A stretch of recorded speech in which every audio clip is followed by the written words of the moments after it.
All right, you're leading. I'm just following. I'm just going to answer your Okay, questions. well, I'm gonna just run through you what I'd like to talk about Okay, today. I'll pause it then. All right. Oh wait, Recording started. I'm gonna take these glasses off because I They got look that. good. So just go What? back and forth and Yeah, toggle. but you got that, that reflection, so you Yeah, can yeah. If see I had my outside blue light too. blockers, it wouldn't be as I bad. need to do Yeah. something like that, but I'm Yeah. okay. Um, hey, Hey.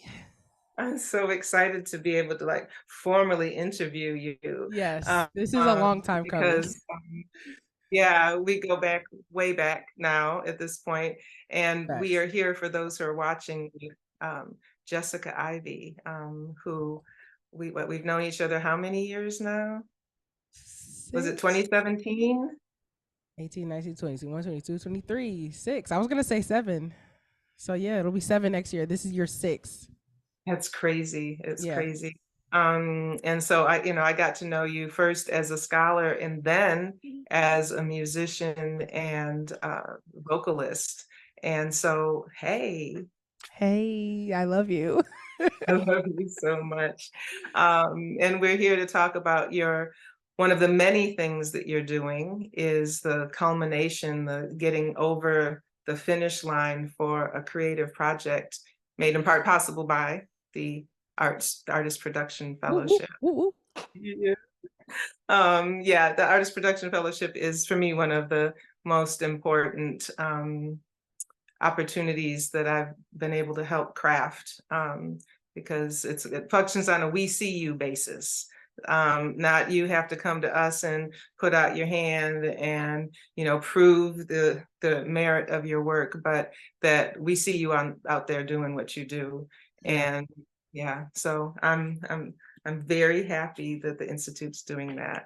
And so again, thank you for being one of our second team of Yep. Artist Production Fellows. Last year we had Pleasure. Stephanie Payton, Woo. right? I think you interviewed her, didn't you? I Yeah. did. I love Stephanie. And I got to see the show as well. It was show stopping. Amazing. Yeah, yeah. I'd like lots of funds to be able to support everybody. But Stephanie, it'd be nice, like, oh, you want to just be an artist for a year? Yeah. We got Right. you. We Right. got you. Yeah, yeah. So we are here again with Jessica Ivey. And you got a stage name. Jess? Yes. Yeah, That's yeah, it. Jess. yes. I mean, to Yeah. be very honest, I'm kind of toggling between like using my government name and just Jess. I mean, I don't. No one has a platform the size I believe I will have one day with the name Jess, and I think my government name is beautiful. It's amazing. Part of me is like, oh, I don't necessarily want to ride the coattails of like my dad with the last name, and then also like security stuff. I mean, I don't know. I feel strangely about using my government name, and Jess is something that happens naturally where people who know me well or don't gravitate to that. Like, oh, this is my friend so and so. Okay, can I call you Jess? Like, it's immediate. It feels familiar, um, yet not too intimate. And I don't know. I mean, branding is not necessarily my strong suit yet. It's one of the things I hope to grow in as I continue to produce artistically. But I like Jess. You know, Yeah, I'm a fan too, thank you. and it also allows you to have Jessica Ivey be Jessica Ivey. Exactly. Because I do And much more than music, as we will so soon find out in this interview. I've got my hand in 57 million things. Like I don't want it to just be. I want Jessica Ivy to be an umbrella for many of those things, unless you know my artist name. So we'll see, won't we? yeah, I get that. So we go way back, and especially important to me for this conversation is, like I said, I met you first as a scholar and then as a musician. Tell me a little bit about that. Well, I have very vivid memories of that 2017-18 school year where I meet you in your class because that time of my college career was sort of the junior year in terms of time, but I wasn't going to graduate the next year. I wasn't finished with all of my credits, but I remember that being such a difficult time of feeling othered and sort of lost within my major. I had a strong sense of purpose going into Western, like, okay, I'm gonna be a music teacher. I love music, and I know you can't make all the money just singing songs. So let me try the teacher route. And I love teaching, so maybe conducting, like, and all this possibility that was driven by my exposure and natural ability before college. And then by the time I got there, I feel like the structure of the program had sort of broken my spirit in a way where I was not excited about learning or going to class. And to say it was vocal prison is maybe an exaggeration, but I felt like the academia and the Eurocentrism of the program itself really discouraged the passion points that got me to fall in love with music to the point where I would want to make it my life's work in the first place. So, uh, not just being othered in terms of being one of the few Black people in the program and in the School of Music, which felt like a high school in terms of it had lockers and we all had the same different classes. It just, as a program, the School of Fine Arts was housed in that one building, and the music program was housed in the first and second floor of that building. So it felt very not clicky in the sense that I didn't have a community, but just uh really, it was just really bleak. I didn't have anywhere to really soar. I felt like my voice was being tailored for something I wasn't passionate about. I felt like my classes weren't really coherent with what the goals of my higher education were, that I was just learning because it's what they told me I needed to know, but I didn't really feel sharpened in that in my program at the time. So I come to your class and am introduced to forms of Black consciousness, which just as a title was dope in and of itself. And I'm a young college student. I got my big afro, like I'm starting to come into my Blackness and learn these things. And your teaching style was such a breath of fresh air, where it wasn't just the information that was invigorating, but the way that you facilitated our learning process, not just by lecture, not just by activity, but the intersection of all of those things, where our class was what we made it on an individual and communal basis. And the materials of the curriculum, the syllabus wasn't just a formality. It was an outline with the resources that said, okay, this is what we're going to be looking to find, but also do your own. This is how you read a text and study it out. Like the margin notes, like it changed the game, where I was excited to learn again, and about myself within the humanities of not just Black history, not just African history, but how that connects to today. And I could make those connections to my artistic learning early on, where it gave language and resource to the things that I have experienced in my life, but I didn't know were a thing, right? I didn't know what code switching was. I didn't have language to talk about why a music program like the one I was in could exist and how I felt in it. There was just so much proof for it, with time and time again of stories and narratives and academic writings and essays and think pieces and you name it. I just didn't feel alone anymore, not just because the class and the people were so dope, but because the resources of that class gave me such a light bulb of excitement and learning. So I could sing before I got to Western, but like I wasn't really doing what I loved musically. So your class was the spark of the fire that began eventually my minor being African studies and African American studies, and my work as a teaching artist. I could intersect those things of having a conscious and educated mind, not just about myself and my history and where we come from, but gave me a critical analysis of the music education that I was being told to teach. And it really opened up a world for that download of, oh, I'm supposed to like decolonize this music education industry I'm going into. So I was able to pivot there to take my minor into Black Studies and then change my major from music education to a Bachelor of Musical Arts. And that way I could graduate on track ish. It still took me 5 years, no shame there, but I could finish my degree program and still have some agency over what I taught when I got out, and not just I finished the classes and then I did the student teaching and then I became a middle school teacher and then I hoped to become a high school choir director. So yeah, it was a beautiful intersection that you sort of helped shepherd me into in that time of just feeling like it wasn't worth it. So I am going to ask, out of that time period, and you don't have to go into it long, but what thinker, what philosopher, person from that forms of Black consciousness did you resonate with most as an artist and an activist? Deep interest in Malcolm X. I had heard his name before. I had obviously seen a movie or a speech or two, but to really dig into his life story, feeling connected to him as a Michigander, thinking about the faith piece, him as a devout Muslim and me as a devout Christian, there were so many connections that I could find to his life, his transformation as a person, the tension that his life holds in this country, looking at it critically and otherwise.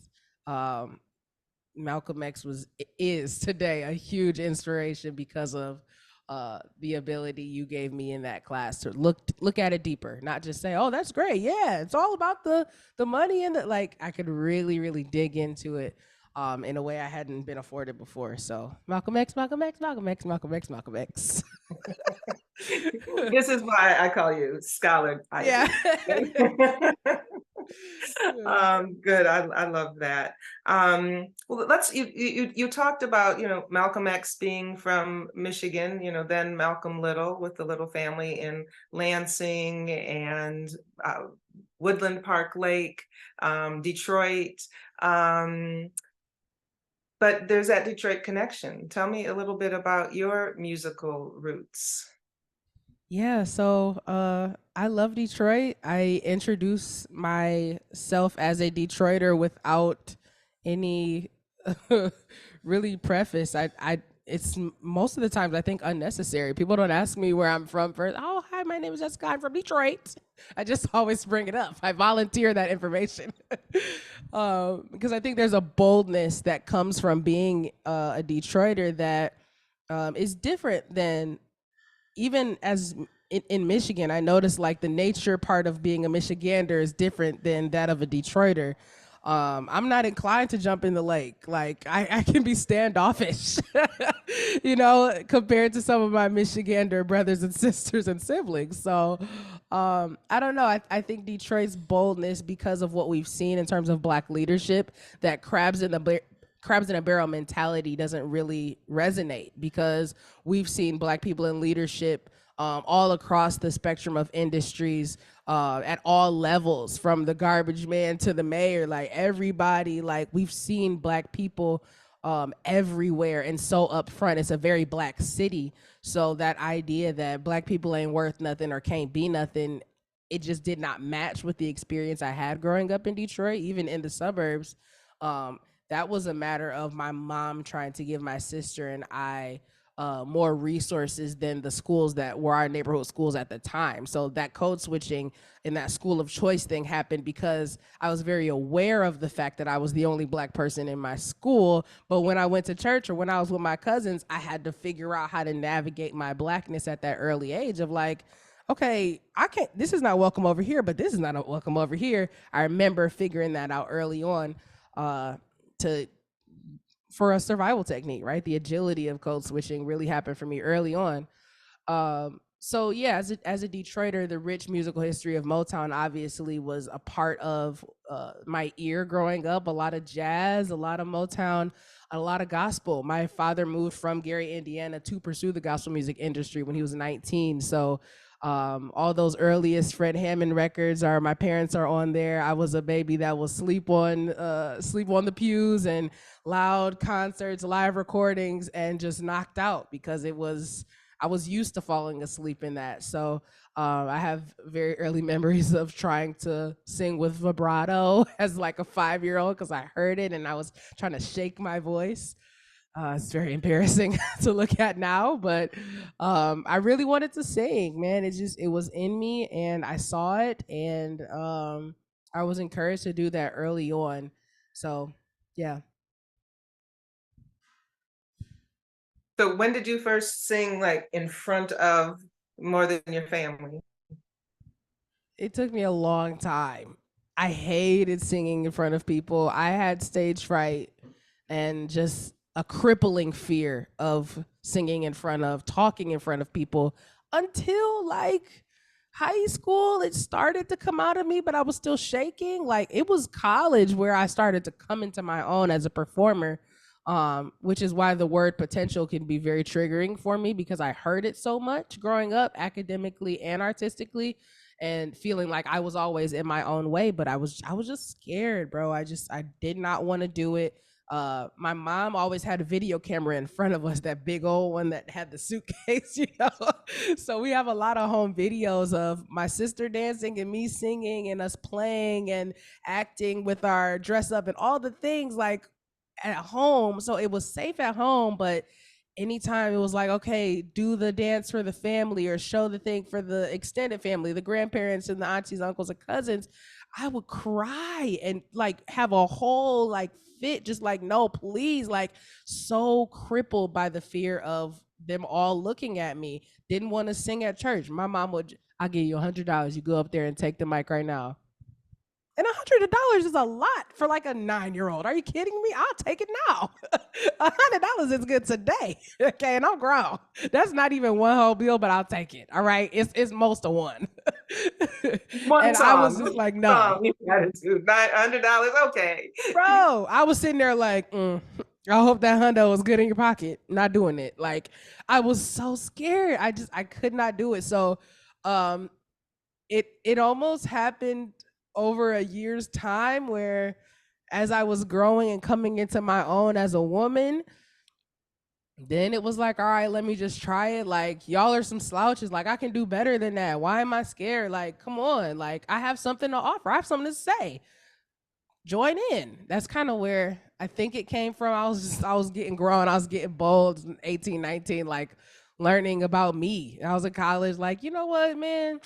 I can sing. Sing, girl. Stop playing. Don't nothing help singing like singing. Thank So just sing, Jess. Sing. Right.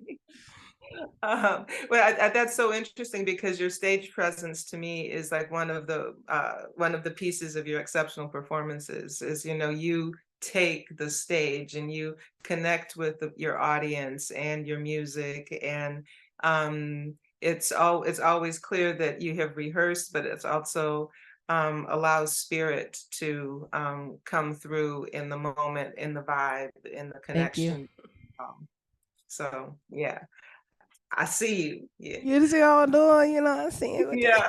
And it just keeps growing too. That's really beautiful. You continue to be at home on the stage and in your body and in your work as it's growing, which is not always easy, right? Because when stuff's growing, that's really when you kind of want to be still sometimes.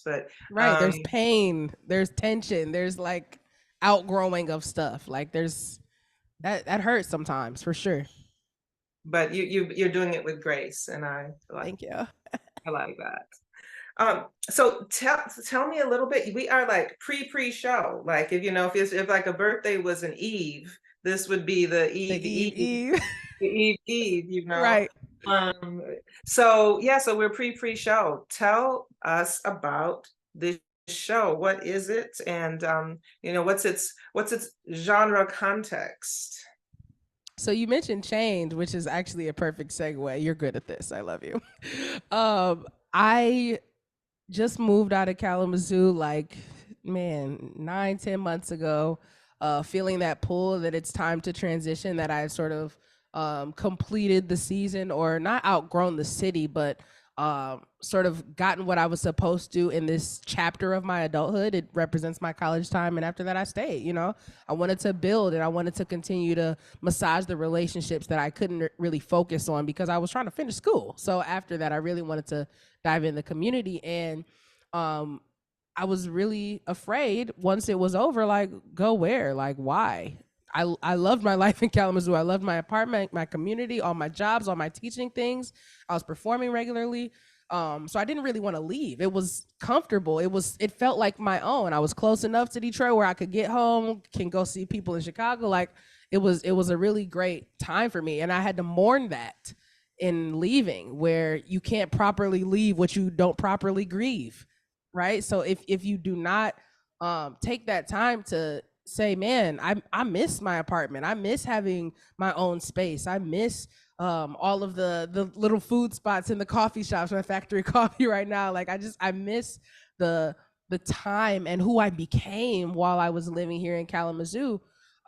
So the night before I left, I get rear-ended. I'm taking my niece home from piano, and they ran my car. I'm stopped at a red light. So it was very scary. It really shook me up.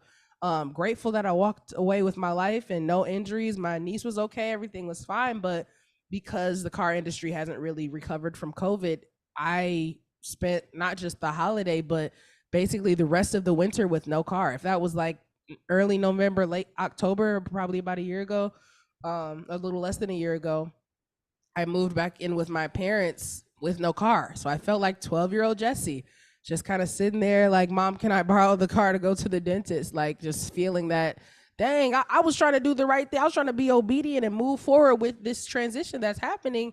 And it feels like I'm punished for it. So fast forward, I get my car back in like March, and I had a community of people, I had insurance, so I had to pay a hefty $1,000 deductible, even though I was putting that savings away to move. Yes, it could have been worse. It's just a fender bender, but dang, $1,000. So I'm like, all right, I can bounce back from this. I start working at an after school program, and I'm loving it, reconnecting with my roots, getting more comfortable being home, navigating living with my parents, and trying to prioritize the intimacy you can't get from a visit rather than complaining about, my mom wants me to clean up after myself. Like, my home is safe. They don't have to let me stay there. And so I'm not just grateful and like subservient because of that, but my response is to prioritize the human element within them and not focus on the things that I have to mourn from the last season of, dang, I miss just being able to whatever. Like it's a blessing. So I don't want to glaze over that, but navigating that in the early spring, and here comes another car theft. This time it wasn't an accident. It was the night before my first one woman show in Kalamazoo. And I woke up that morning, looked both ways. I don't know why, but there was glass on the street and no car. So they eventually find it. I go to the impound. Fast forward 3 more months, and another $1,000 later, my savings is tapped, and I'm just, life is out here lifing, as they say.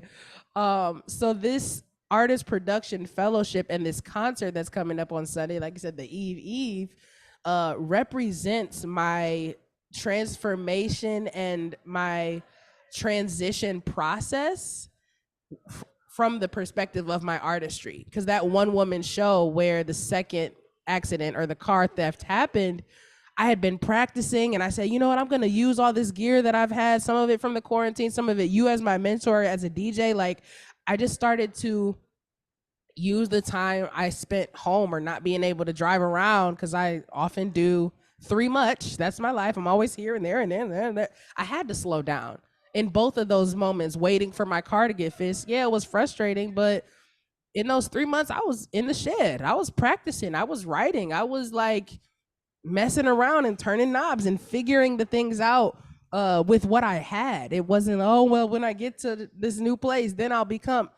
Right now, like, all you have is all you need, make it happen. So that was the time that I spent fostering it, and just writing from that genuine place of pain and transition and wondering and fear and worry and excitement and defeat and patience, you name it. Like universal themes of what I was experiencing, I was able to put that in my artistry. And the night before I presented it, more adversity. So this is the sort of quintessential presentation of look what I made in spite of that, and come celebrate with me. So I'm gonna get it professionally recorded. I'm running sound myself. That's another like moment of really great pride because audio is difficult. So I have some friends helping me out with the videography and the photography of it. But I'm gonna do an at-home concert. So my DJ rig, my looper, my vocal processor. I'm gonna be playing keyboards and just doing my show without other musicians. And I'll have some special guests kind of come up and sing some collaborations we've done before, but not just in the previous season in Kalamazoo, but since I started right in college where I stopped being scared, that time represents the beginning of my artistry, the birth of it. If I was so scared before, this is now me saying, okay, now I'm ready to start my artistry. I leaned heavily on Last Gasp Collective, and I always honor them privately and publicly because they got me on the stage. So I can sing pretty and let the mic do its job with a band full of people with only one other person. But it was always needing help and feeling dependent on other musicians or another person. It wasn't collaboration because I wanted to. It was the only way I knew how to create. So this time and this one woman show represents like, yo, like I can, this is what I sound like. This is what I've discovered of me by myself. Just me and my gear, me and my toys. I am the band. I am the orchestra. I am the entire show, not just singing, but here are the other ways I can use my musical athleticism, I like to call it. Shout out to Laura. I can use that to present something that is just as, if not more, beautiful, vulnerable, commanding of the stage. It's this rediscovery of like, yo, look at who else I found I am in my artistic expression. So yeah, it's gonna be really fun. I'm a little scared, but do it afraid. Shout out to Megan. I love the idea of you recording it at home and putting on your performance at home, particularly because that's in part where it birthed from, right? It was Exactly. that intimate relationship with returning home as a musician, as a scholar, as an activist, as a woman, as a Black person, with a whole new bag of skills and toys and methods of expression, and then to be able to kind of gestate, kind of, so to speak, with that in that space. I think it's really beautiful then to have it birthed there as well. I don't know about, well, I don't know, I've got all these gestating and birthing images, but it's coming out. Um, so yeah, that's going to be beautiful. That's this coming up Sunday. I'm excited. Yes. So you mentioned the Artist Production Fellowship. So tell me a little bit, tell other people a little bit about what the Artist Production Fellowship is as you understand it, and how it's been involved with this process, or how it's contributed something, hopefully.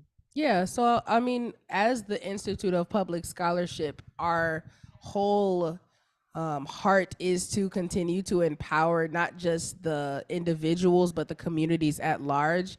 And at that intersection of arts, sciences, and humanities. So with the arts, I see the Artist Production Fellowship as a way to empower the community of artists that we have, not just within the Institute, not just within Kalamazoo, not just within West Michigan or Michigan. And I know it will continue to go out respectively, but we have such um, such talent and power in the expression of these artistic personas and skill sets within our community, and our economic system doesn't necessarily allow for those to be at the forefront for everyone. I mean, even though I choose to go the academic route and major in music, I am on hustle mode all the time. That's part of why I'm always doing these things. I compare with my sister where she is working her corporate job but now fighting to get her artistic expression.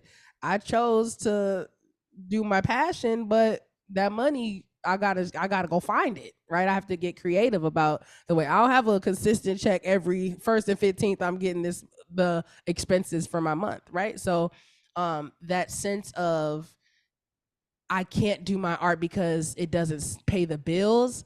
I think the artist production fellowship um sort of picks at that and says, no, that's not true. We gon' let us pay for a little while and you focus on your art. So as we continue to build this out with more funding, more donations, more artists, I believe that we'll continue to empower people to focus on their art in the way that sometimes art commands, where it's not selfish or indulgent to focus on your art, whether it is the way you monetize or not. Primarily, I believe art is a primal human need that each and every person should have access to. That not only has capitalism, but the structure of arts education has made us feel like if I don't do this to monetize, I don't deserve to play an instrument. I don't deserve to paint. I don't deserve to be in a community play. Like, if I'm not doing this professionally or if I don't have this kind of training, then I haven't earned it. That is my biggest burden as a teaching artist, and especially as a member of the institute, that I want to demolish that claim so that every single human that we come across, whether it's in programming or in community, uh, that they can engage with artistic materials that they find interesting, and whether it's cathartic or just for fun or just to connect with others, they that crippling fear of, I don't, well, how do you, are you supposed to play it like this? Are you supposed to hold the pencil like this? Well, how do you, the technique that gets in the way of adults just freely going for it? That's what I want to do as a teacher. And I know as an institute, we definitely address in the empowerment of the artist production fellowship, where we, as a fellow, we're going to give you this money, you make some art, ready, set, go. Like, it's simple and empowering, where a lot of times we have to jump through hoops as Black businesses or Black creatives of, we'll go through this boot camp or take this class online and then you'll be able to, this continual chasing the carrot. My Bible says that money answereth all things. So we give them the money and they can go and make their art. It doesn't have to be complicated. And that's what I love about it. And so you mentioned you have some connections with the Institute in addition to this fellowship. I'm wondering if you could tell people, especially when you're talking about empowerment, it made me think about your program, Sounds of Our Stories. And so you mentioned like how the artist, you as the artist and other artists are empowered to be able to delve into their work and give it the time that it needs, as you said, the demands really. The Also, Sounds of Our Stories seems to me to be about empowerment, and empowerment of identifying our historical roots in music and the ways in which they heal and potentially harm. I just saw an article yesterday, and I did not read the whole thing. I'm going to say that for sure. But they had 750 songs that were said to evoke frisson, I think, Frisson. Do you know this term? No. And so from what I just gathered, okay, again, did not read it thoroughly, that it's this kind of pleasurable, visceral experience in the body and spirit and connectivity with the music. And I don't know if I can go any further than that. And so, I wanted to see those songs, right? As a DJ and a music lover, and somewhat I didn't know we had in common the sleeping in music during music. My dad was a jazz musician, and here in Kalamazoo over on North, and we had a shared, two side duplex. And the band that he was with, they played music at night. He was in a jazz band, and we were on the other side. And my mom said that, that's how I would fall asleep, is to them, playing music. And so I didn't know we had that in common. But nonetheless, so I have that experience frisson. If I don't know if that's how you pronounce it either, with certain jazz songs, Terry Collier songs. There's some where I'm just like something physical washes over me. So I wanted to see this playlist, right? 750 songs. Now I've not seen all 750 songs, but I did a lot of scrolling, all kinds of classical music. The only Black person I saw was Kanye West. Now, I don't think I might have seen maybe 100 songs. I'm not going, this is not a quantified argument here, but really, so, I'm so so that's why I'm disappointed. so excited about your work. I'm so disappointed. I mean, come on. I've got to return to that Spotify playlist to see for sure what the percentage is, but that this is again why I am thrilled about your work and your work as a scholar to delve into this Sounds of Our Stories projects. Will you tell people about that? Yeah, so Sounds of Our Stories is sort of my uh programming baby with Denise Miller, the director of education, and something else, right? Humanities, And humanities. humanities. See, okay. None of us just Yeah, do one oh, thing. another one of us that does everything. Exactly. It's It's an a rite of passage. institution. As a member of the institute, this can't be all you got going on. We brought you in because of all the rest that you do. So yeah, Denise and I, as a collaboration with Artifact and what she's doing with the anthropological and ancestral side, it's a series of workshops and programming where we are connecting ancestry and artistry. So the basic idea, as I saw it when you sort of prompted me, like, "Hey, what are you gonna do for your for your Sounds of Our Stories? What are you gonna?" Or before we even had a name, what do you want to do with the institute this year? Is how you sort of framed it. Again, with the facilitated learning. I talked to Jay about this and Jason when I was interviewing them. Like, you pull that out of us. I thought and wondered how music, dance, theater, poetry, visual art, any kind of architecture, any kind of artistic expression tells our family story. How does it tell the story of your family of origin, your immediate family, your extended family, the people you don't know anything about, but you're connected in this artistic way? It was a point of curiosity. And honestly, I don't really find myself to be such a curious person. I'm trying to work on that. But uh, that's part of why I was really drawn to it, because I was refreshed by this. Oh, shoot, like I actually want to know this. How can we find and talk about our family story from this place of artistry? Is it um, popularized art that we know and are familiar with that reminds us of a family member, or that is so universal that it tells the story of our family in a way that we had not considered? Or are there uh, recordings that we'll never hear that our ancestors did have an opportunity to uh, connect their experience in an artistic form that is just undocumented because of what's happened in this country, right? So it came from that point of, again, the intersection of the humanities and art, of what primary and secondary sources can we find, or can we make connections to uh, who we are. And I talked about this a bit with Aricia, that it's an identity thing. It's not just, oh, it's so cool to know this, but you're learning about yourself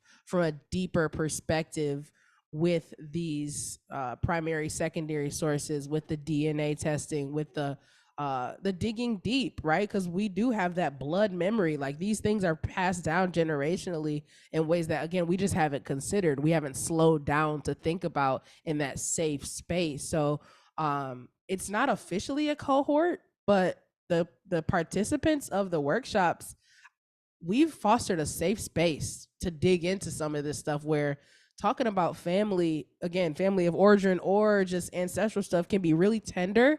And it has been made unsafe in a lot of environments where we have to, coddle and nurse white folks to face the reality of a lot of these open-ended questions that we're asking. And because we too as black people have to contend with some of those narratives and the implications of our DNA tests and uh some disappointments, like the fact that we fostered a safe space to do that within 5 workshops in a year and a half's time, it's it's something that's really humbling for me, and a sense of pride that I have to continue this work. Where how can you learn about yourself through looking backward, anthropologically speaking and artistically? What art form, what song, what painting, what type of woodwork can you identify with because of what you learned about your family? So that's kind of what we're doing, and we're excited to continue with.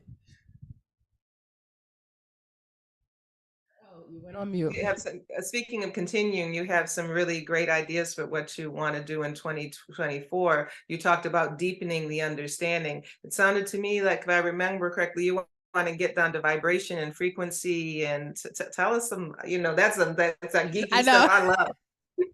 Yeah, I'm super interested in that because that's the place I start all of my music education from. Right, I mentioned before decolonizing music education and divesting from these traditional narratives of classical music being the standard or technical mastery being the entry point for music expression. Um, Everybody, what is sound? That's the first question I'm asking in every class I go in, whether I'm a teacher for a day, whether I'm subbing, whether I get 6 weeks, with like one workshop, grown people, young people alike. I am pointing to the fact that sound is vibration. Put your hand on your neck and hum. Tell the person next to you, hi, how are you? What are you eating for lunch today? Do you feel that vibration on you, right? Like, that's an entry point for me. So, again, the blood memory and the ancestral remembrance that is found in vibration, is something that I'm wanting to explore on a deeper level. I'm actually starting a music academy with a friend I met in Colorado.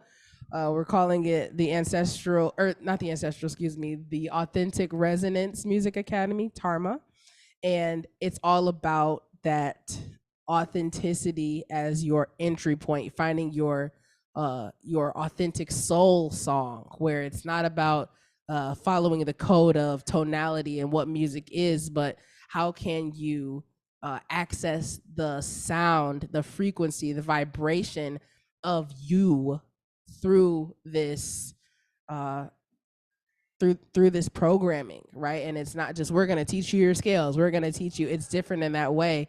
And she Trinetti Brown is my partner in this, and really she's like the real deal when it comes to like the vibrational healing frequencies. This is something that's new for me. So just like learning through her, and again continuing to build out this music academy. um, it's become another point of curiosity, something that again is not necessarily natural for me. I don't really care. But when I get curious, I usually something's gonna have to come from it because I'm not naturally curious yet. I'm working on it. I'm trying. So that curiosity of, okay, how have vibrations and um, frequencies traveled through the generations? How do frequencies and vibrations inform our our mood, our energy? Like, I'm really trying to deepen my understanding of these things on a scientific level, which again with the institute is another intersection. So arts, humanities, science, the science of sound, the science of waves, the science of vibration intersecting with how that is expressed and comes in and out of our bodies through music, through words, through spoken things, and how that is connected to our humanity. What happens when we only speak positively to this plant? What happens when we only speak negatively to ourselves? The fluid, the water that's in our bodies, how is that retaining the vibrational level of these words, these frequencies, what we're listening to, what we're falling asleep to? How is that informing us on a spiritual level because of, at the very basis, vibration and frequency? So that's something that we're really excited to dig into next year for 2024 and with Tarma. So it's going to be great. I'm just excited. This is so exciting, and it makes me feel cool to be a geek, you know? Yes. Nerds rule the world, okay? You know, I've been saying that lately. Is like, you know, those of us who were not cool in high school, you know, We we do run it. it. Absolutely. So it's been kind of woven in through, in some ways, you know, explicit conversations you've had, and just really under this, at the very root and just below surface, is that relationship between social justice and creative justice, in the work that you do. How are we going to see that in this, this upcoming show? And what is the name of the show? Okay, so the show doesn't really have a name. I'm just calling it a live at home concert. I'll flash a flyer right here with my video editing skills. What comes to you like right beforehand? Oh, this is called this. You know what I'm saying? Like it's a at home live recording, but not really, but kind of. So the creative justice model was news to me, and when I started doing these interviews, like you kind of gave me the download of like, this is what it is, these are the pillars of it. And I realized you've been teaching it to me through actions, this whole relationship of ours. So something that pops out to me is that authentic self, finding it, curating and discovering it, living into it, and facilitating that for others because it has been fostered within me. Like I said, I didn't learn it on paper, but I've experienced it, especially it's been highlighted in my experience at Kalamazoo. Again, who I've become, that authentic self has been discovered and given opportunity to flourish in this community. And I'll forever be grateful for that. So going back home to Detroit before I moved to Tennessee, whatever the hell or the heaven that's happening, I'm sure I don't know. Just along for the ride, okay? This reconnecting to my roots in Detroit and discovering slash re-entering this community as a new person. Um, like I have the street cred of I'm from Detroit. I get to say I'm from here, but I became an artist in Kalamazoo. So I'm not coming on the music scene, texting all the people I've known for years to say, hey, I'm back in town, give me a gig.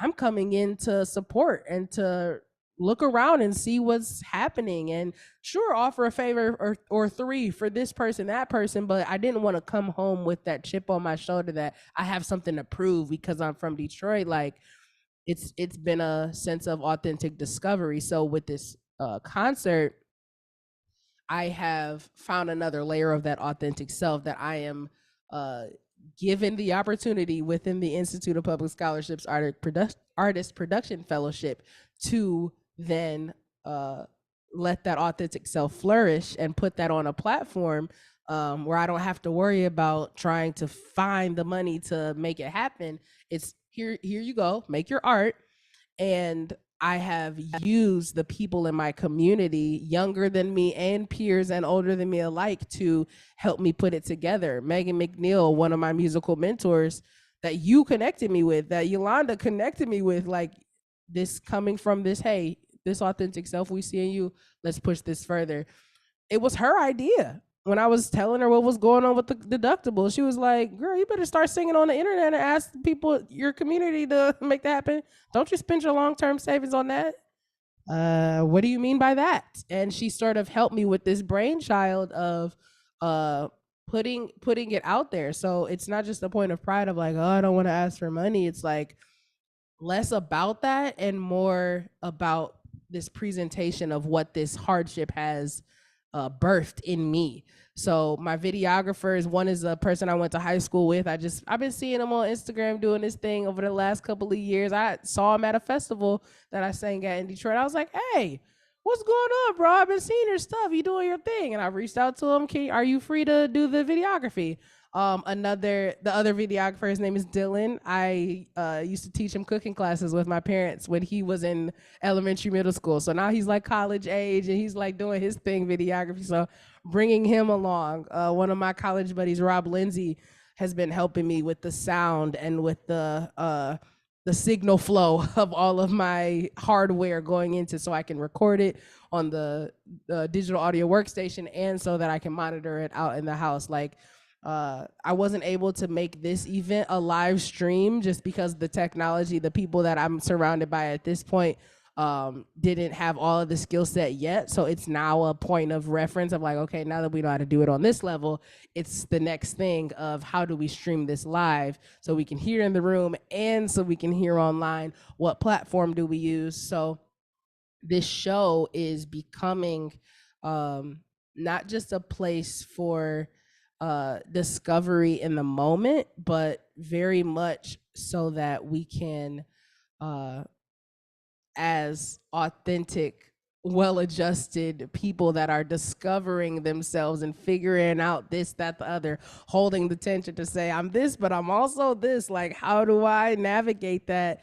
Um, that is thematically sound in a lot of my music. There's some things I'm kind of scared to perform at home, like with my parents sitting there. Like, I'm talking a little shit in this one about them because we had an argument over here, and I wrote some lyrics, and I so there is this sense of risk in a safety net that like I'm taking in it.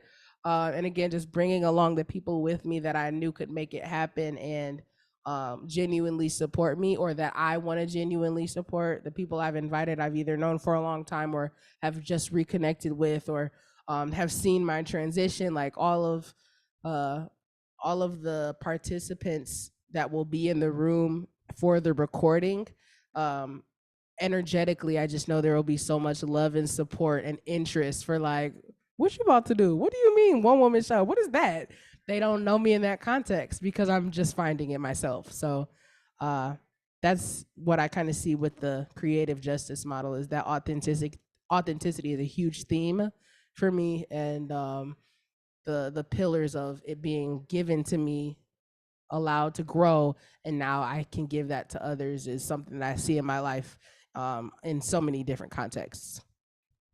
And I hope also that you're getting that one of the pillars of being sustained, and that's what is Yeah. really beautiful too. Is there are so many ways that we can be sustained in our creative pursuits, and one of them, which is the most important, because we aren't always financially compensated everything that, the time and the energy and the polish on the brilliance merits, but it's that community support. It's people coming out to shows, it's people clicking on, your links to your music, people. It's like that is capital as well, that Right. builds the capacity as an artist. And so I'm so glad that you have that, and like you said, facilitating it for others, the videographers, being able to pass that on and through yourself, fill yourself, and then let it fill, or contribute to filling other artists. So I'm so very proud of you. Thank you, doctor.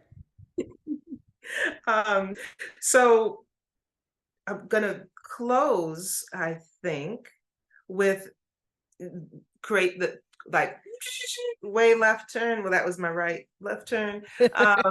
You mentioned as a Detroiter, you don't get out, like the whole, jumping in the lake and everything, but you just went glamping. I did. Tell the people a little bit about glamping, and you can tell the whole story if you want to. But So what had happened was, I saw your blamped out tent, black glamorous camping at its epitome. yeah, Tell I um I am bougie and high maintenance, and I have no shame about it. Okay, I was born to live a luxurious life, and whatever that looked like as I continued to grow and figure out the sustainable income and all of the things at every level, you best believe it is going to be as high standards as I can get it, because I like nice things. I like fly shit. Okay, I'm a fly person. So the disdain or the fear for like the outdoors has been there for a while. Like, camping, why? Like, hiking for what? Like, I love the water. I'll jump in the pool. Lake, no. Like, I need the man-made air of the outdoorsy. Like, I need that layer. So Harvest Gathering is an annual festival, I guess we could call it, but at Earthworks Farm in not Cadillac, Michigan. I want to say Lake City, Michigan. It's like north. It's up there. It's not in the UP, but it's Northern Michigan Festival. That has three different stages, has, plant-based vegan food for the artists and huge campgrounds. Like I said, it's a farm, so um a whole bunch of people. I'm not great with numbers, hundreds, maybe 1,000 people. I don't know. Don't give me the lying. A lot of people come to this festival. And when I first joined Last Gasp Collective in maybe 2018, we played that their smallest stage, the barn, and it was like oozing, like people everywhere. Like they were just like, oh my God, like we had something to prove as a hip hop fusion band. Like people didn't know what that meant. And a lot of these festivals can be very folk music centered. So they weren't really trying to hear what we had to say, and we blew it out. And they were like, all right, cool. We were taken seriously ever since then. So Last Gasp didn't technically perform, but all of the elements of Last Gasp came together to support Jordan Hamilton's sets. He did maybe three or four of them, but we came in to be like, all right, special guest here. We're gonna sing on this with him. We're gonna play on this with him and his trio. Okay, well, just by himself. Well, Jay's gonna come up and do one song, and it was very much like a Last Gasp hang and less of a we have this performance. And that was what inspired me to camp out that day. I was like, all right, well, this is not about a paid gig. Like I usually say, okay, we performing at midnight. I don't care. I'll drive back to Detroit and get back at 3 a.m. I didn't want to do that. The summer's ending. I'm about to get back into the swing of the fall and all the many demands that I got. So I was like, man, let me try it. So I reached out to you and Micah and I said, yo, can I get some camping stuff? And we worked it out where like I have my blamped out tent. I have my blow up bed. I have my diffuser with all my essential oils. I have my little speaker clip to the thing. I didn't have no lights, but I had a little lantern I found from the Aldi, like 11.99, just a little candle lantern. I had my actual candles. Now I didn't know if it was safe because smoke, but it was cool. I had it on for a little while. I just didn't leave it unattended. I had my generator.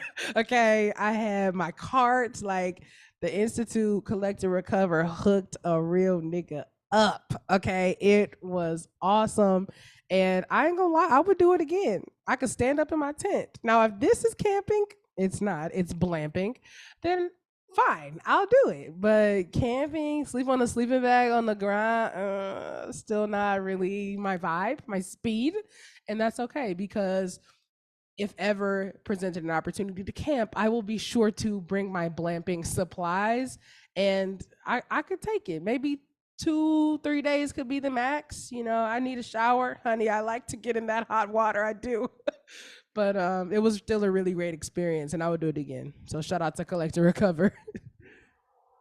Yeah, I can't wait when we do the editing on this, people got to see two things. They got to see your blamped out tent and they need to see some clips of that early video of you and your sister singing. So, just make note of that, Okay, please. I can get that. Um, and so you mentioned Last Gasp and Jay Jackson. So this is one of my signature moves as an oral historian, because I'm always like, okay, it's like the Columbo version of oral testimony. I've got one last question. Wait, I know I said I had one last question, but Yeah. I just have one last question.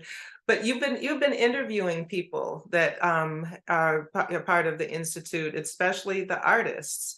And you were one of three artists this season, this year. Jason Ford, who I have a long history with, and his work at Fire, from way back. Jay Jackson, who came through Fire also in some of the earliest part of his career. And you've interviewed Stephanie Payton. What are you seeing as some continuities, if there are any, between this generation of artists, this movement of artists? I definitely see collaboration as a reoccurring theme. Jason and I have both sort of switched gears from the original ideas we had for the fellowship.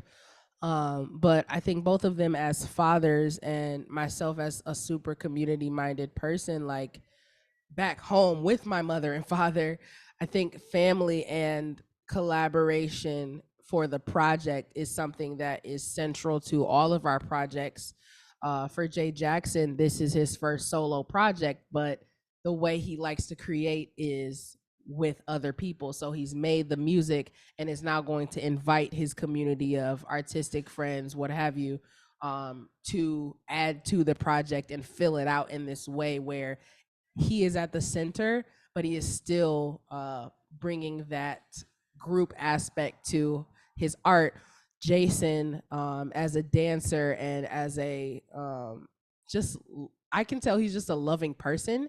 He's got a good heart, and at work, wanting to influence and really foster a sense of worth and belonging with his coworkers, the young people that he's working with.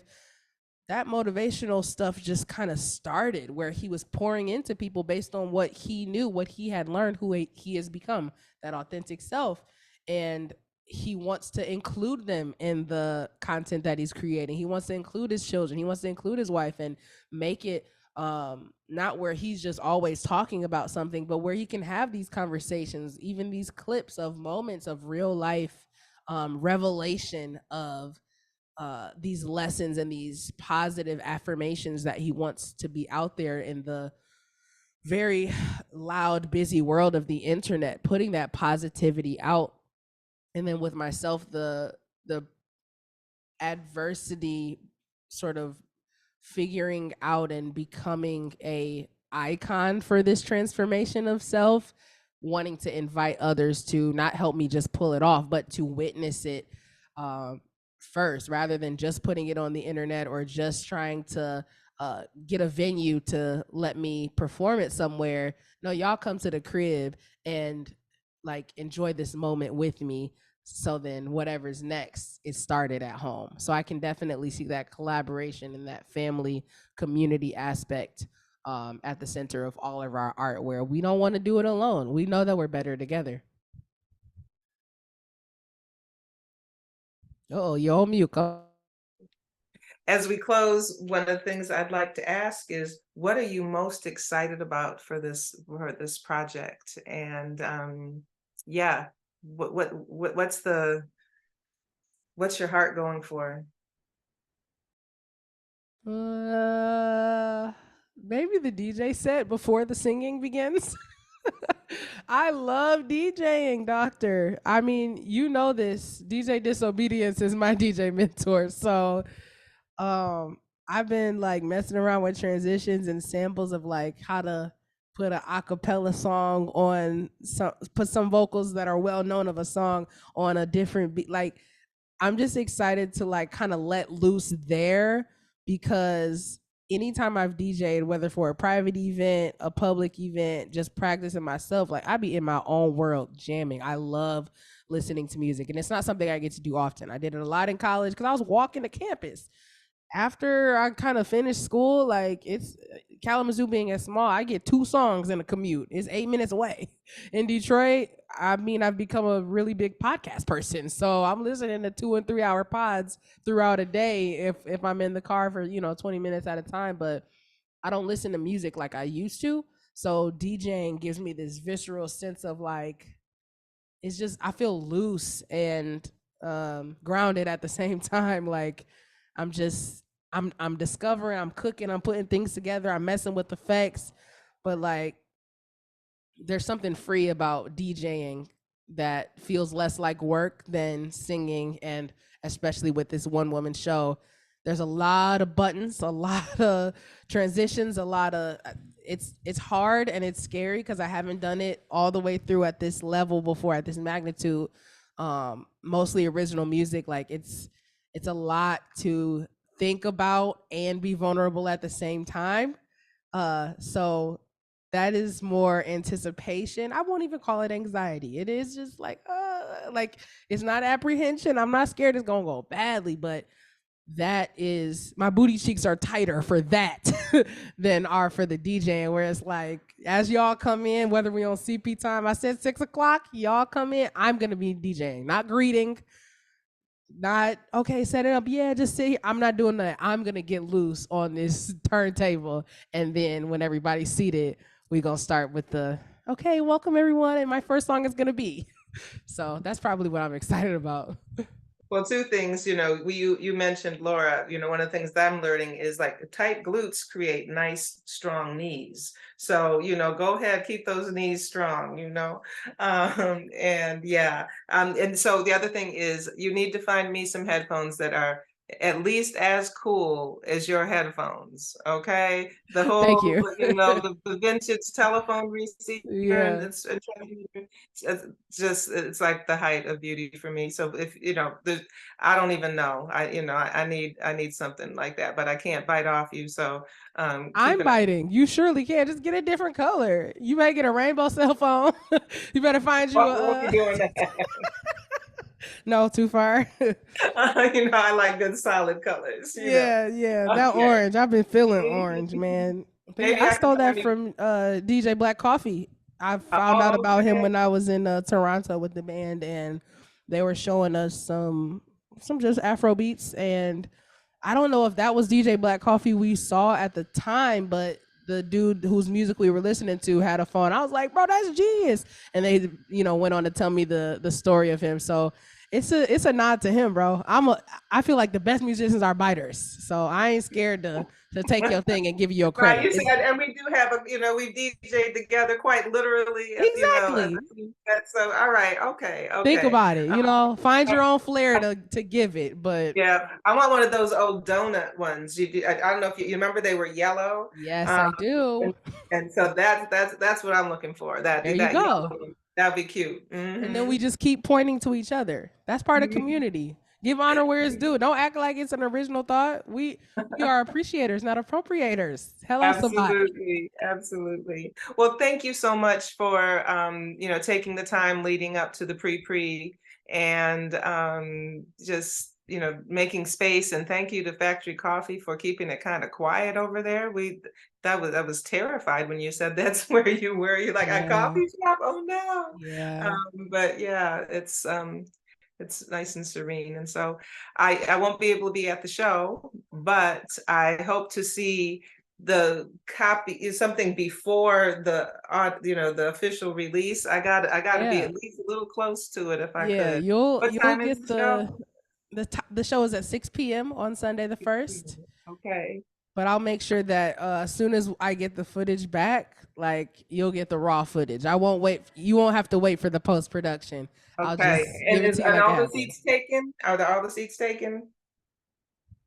It's not really a seats thing. It's my basement's kind of small, so it was very Okay. All invite right. only. We Right. got some we I'm got some plus ones that snuck in there. I ain't gonna lie. A couple people, oh, I'm gonna bring my friend. Okay. So we turning the couches around, making sure we move the table so we got chairs. So you still have a seat, but Okay, good. Okay, good. I will see. It'll be tight. I've very got to need look to know forward. basis.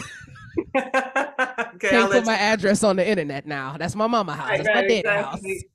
Well, thank you so much for everything you do for the young people, for the community, the multi-generational way you approach your work and your creativity, for your brilliance and your vision and your commitment to scholarship and your commitment to the creativity.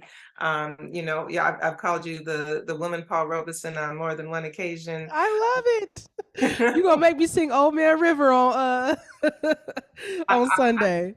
Well, you did say one of the advantages of using this microphone was that you might sing. I don't know if you want to do Old Man River, but you got something to close out with as we That's end facts.